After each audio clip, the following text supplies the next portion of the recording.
Lpa ionema min ko na sukasya itisen lu alo faina kalvari alwang ka Lpa kalau ka nang mabelturi Bualin silin min kleng la itisen luluang ka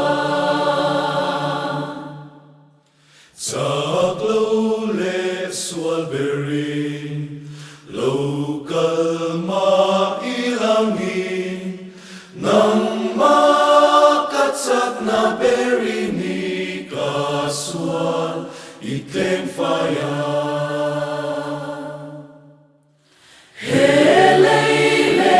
Vanakyan Beisei na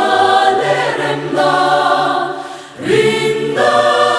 leko ngay na famkim atan Iswan min ko